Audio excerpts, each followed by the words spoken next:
الحمد والنعمة لك والملك لا شريك لك لبيك اللهم لبيك لبيك لا شريك لك لبيك إن الحمد. بسم الله. الحمد لله رب العالمين والصلاة والسلام على سيد الأنبياء وخاتم المرسلين سیدنا محمد وعلى آلہ واصحابہ اجمعین، اما بعد. حضرات، حج کا زمانہ ہے اور حج کے زمانے میں آپ کو معلوم ہے کہ دنیا بھر سے لوگ کھنچے چلے آتے ہیں اس مقدس سرزمین کی طرف جہاں وہ حج کی سعادت حاصل کرتے ہیں. آج ہم آپ کی خدمت میں ایک نئی سیریز پیش کرنے جا رہے ہیں. اس نئی سیریز کا نام ہے حج بیت اللہ، حکمتیں کیا ہیں.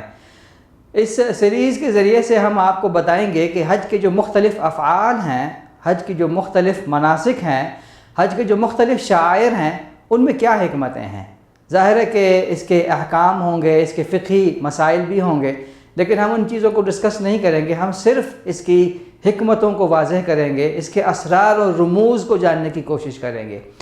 حضرات، حج کیا ہے، اس کے افعال اور مناسک کیا ہیں، اور یہ عبادت کس طرح سے انجام دی جاتی ہے.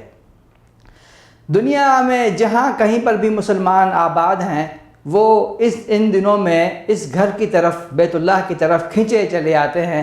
یہ محترم اور قابل عظمت والا گھر ہے جس کے دیدار کے شوق میں لوگ کونے کونے سے چلے آتے ہیں، مختلف صعوبتیں برداشت کرتے ہیں، اپنے احباب سے، اپنے گھر والوں سے، اپنے بیوی بچوں سے جدا ہوتے ہیں، اپنے مال کی قربانی دیتے ہیں، اپنے صحت کی، اپنے جان کی اور اپنے وقت کی قربانی دے کر وہ اس مقدس سرزمین میں حاضر ہوتے ہیں. یہاں پر آنے کے بعد ان پر کچھ پابندیاں عائد ہو جاتی ہیں. وہ پابندیاں عام طور پر عام دنوں میں محرمات کے ضمن میں شمار نہیں ہوتی، جیسے کہ سلے ہوئے کپڑے پہننے کی پابندی ہے، خوشبو لگانے کی پابندی ہے، اور بہت ساری پابندیاں جو ایک عازم پر، ایک حاجی پر عائد ہوتی ہیں. یہ پابندیاں کیوں عائد کی جاتی ہیں؟ یہ احرام کا جو لباس ہے، یہ جو چادریں ہیں، یہ کیوں پہنی جاتی ہیں؟ اس طرح سے بہت سارے افعال حج ہیں جن کو عازم ادا کرتا ہے اور یہ شعائر حج میں شمار کیے جاتے ہیں، مناسک حج میں شمار کیے جاتے ہیں، لیکن انسان کی عقل اور سمجھ سے بالا تر ہوتے ہیں. آدمی ایک پتھروں کے گرد طواف کرتا ہے، دو پتھروں کے درمیان سعی کرتا ہے، ایک پتھر کو ایک پتھر سے مارتا ہے. تو یہ ایسے افعال ہیں جن کی سمجھ ہمیں نہیں آتی، لیکن ہم اللہ تعالیٰ کے حکم اور رسول اکرم صلی اللہ علیہ وسلم کی اطاعت میں یہ ساری چیزیں کرتے ہیں، لیکن ہمیں ان کی اصل حکمت نہیں معلوم. ہم آپ کے سامنے ان کی اصل حکمت رکھنا چاہیں گے کہ اس میں کیا حکمت ہے اور کیا مصلحت ہے. آپ کو معلوم ہے کہ اللہ تعالیٰ حکیم ہے، دانا ہے، اس کا کوئی کام مصلحت اور حکمت سے خالی نہیں ہوتا. یہی کام جو ہم شاعر میں ادا کرتے ہیں، حج بیت اللہ، مثال کے طور پر ہم اس سیریز میں آپ کو بتائیں گے کہ ہم طواف کی حکمت کیا ہے، طواف کیوں کیا جاتا ہے، احرام کی کیا حکمت ہے اور احرام کیوں پہنا جاتا ہے، اس کی کیا حکمت ہے. اسی طرح سے سعی صفا مروہ کی کیا حکمت ہے. یہ ساری چیزیں آپ کو آئندہ دروس میں، اس سیریز کے آئندہ دروس میں آپ کو ملیں گی.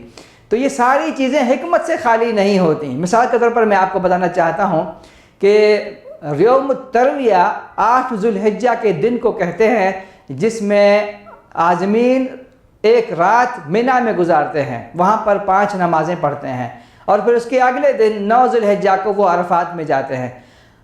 تو حکمت کیا ہے کہ عازم کو یہاں پر ایک رات گزارنی ہے، یوم الترویہ یعنی مبیت منی، اس کی کیا حکمت ہے.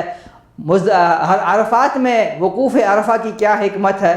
اسی طرح سے مزدلفہ میں قیام کرنا، وہاں پر رات گزارنا، اس کی کیا حکمت. یہ ساری چیزیں ہیں جن کی حکمتیں ہمیں معلوم ہوں گی، کیونکہ اللہ تعالیٰ حکیم اور بصیر ہے اور اس کا کوئی کام حکمت سے خالی نہیں ہوتا. جب ہم ایک کام کرتے ہیں، شعائر ادا کرتے ہیں، مناسک کو ادا کرتے ہیں، ہم ادا کرتے ہیں اللہ تعالیٰ اور اس کے رسول صلی اللہ علیہ وسلم کی اطاعت میں. ہم میں سے بہت سارے لوگوں کو اس کی حکمت کا اندازہ نہیں ہوتا. جب حکمت معلوم ہو جائے کہ اس عمل کے پیچھے کیا حکمت ہے، تو پھر اس کام کو ادا کرنے میں زیادہ جذبہ پیدا ہوگا، زیادہ اخلاص پیدا ہوگا، زیادہ روحانیت اس کے اندر پیدا ہوگی، جب ہمیں معلوم ہوگا کہ اس کام میں کیا حکمت ہے. حضرات، قرآن پاک ہمیں شہادت دیتا ہے، قرآن پاک کی گواہی ہمارے پاس موجود ہے کہ حج میں حجاج کرام کے لیے بے شمار منفعتیں اور بے شمار مصلحتیں ہیں۔ یہ منفعتیں اور یہ مصلحتیں صرف حج کے ذریعے حاصل کی جا سکتی ہیں۔ ہم آئندہ قسطوں میں، اس سیریز کی آئندہ قسطوں میں ہم آپ کو بتائیں گے کہ یہ منفعتیں کیا ہیں، یہ مصلحتیں کیا ہیں۔ اور آپ کو معلوم ہونا چاہیے کہ سلف صالحین اور علماء کرام میں بے شمار ایسے بزرگ گزرے ہیں جنہوں نے حج کی منفعتوں پر، اس کے اسرار اور رموز پر، اس کی حکمتوں پر روشنی ڈالی ہے۔ یہ جو ذخیرہ ہمارے پاس موجود ہے، ہم ان ذخیرے میں سے چند موتی آپ کے سامنے آپ کی خدمت میں پیش کریں گے، اس امید کے ساتھ کہ ان سال یہ جو ہم آپ کے سامنے ویڈیوز کے ذریعے سے حج کی حکمتیں بیان کریں گے، اللہ تعالیٰ کی ذات سے ہم امید رکھتے ہیں کہ اگر آپ اس کو سمجھیں گے، اگر آپ حاجی ہیں تو آپ کے اندر ایک نئی روح پیدا ہوگی، اور اگر آپ حاجی نہیں ہیں تو آپ کو معلوم ہونا چاہیے کہ یہ جو اعمال ہیں، مناسک حج کے، ان کے پیچھے کیا روح ہے، تو یہ کس طرح سے ادا ہوتی ہیں اور کیا اس کے اندر اسرار اور رموز پائے جاتے ہیں۔